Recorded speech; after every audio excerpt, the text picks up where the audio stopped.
When is it going to stop? I just got back from my first 2 college classes, and I opened up my phone to find the news that there was yet another senseless school shooting in the United States of America. So it was at Appalachia High School, is in Georgia, that we know of. We lost 2 students, 2 teachers, who did not have what is now a luxury in the United States of making it home from school. Every kid in America knows that feeling. Every teacher of sitting at a desk in a classroom, looking at the door, wondering, will I be next?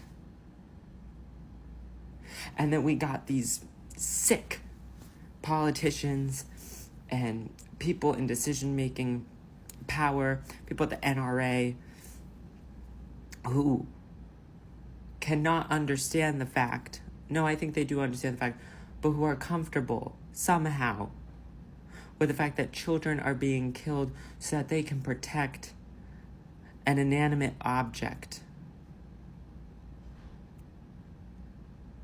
What the hell will it take for people to realize that enough is enough? 30 plus people were also injured today, in addition to the 4 people that we know of right now who died from this shooting. Those 30 people are going to have scars for the rest of their lives, beyond the emotional scars and trauma that came from today for every student and teacher in that school, for people in the classrooms, physical scars that they will never be able to get rid of. The issue is the guns.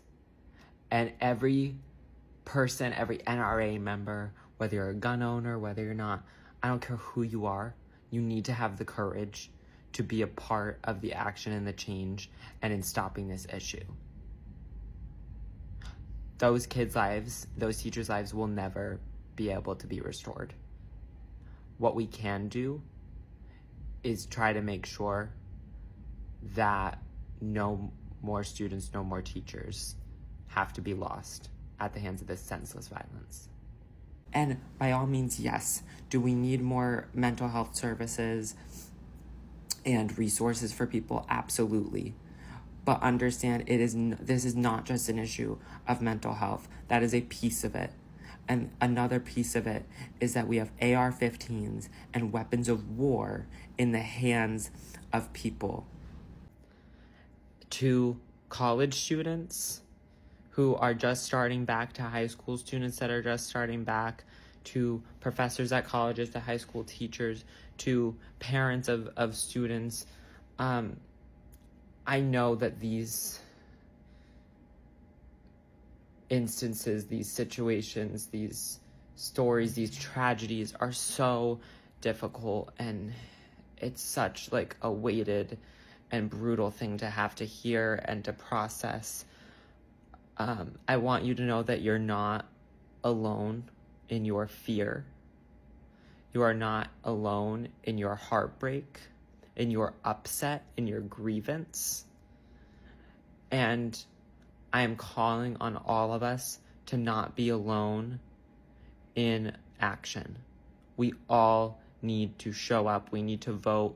My heart goes out to the friends and the fellow students and the families of those students who didn't get to go home from school today, who didn't make it out alive, to the parents who won't get to hug their kid again, to the colleagues and the families of the teachers who aren't going to get to teach again, to the friends, to the students scared shitless in the classes, in the classrooms, just hearing outside the door their friends, their peers go through this.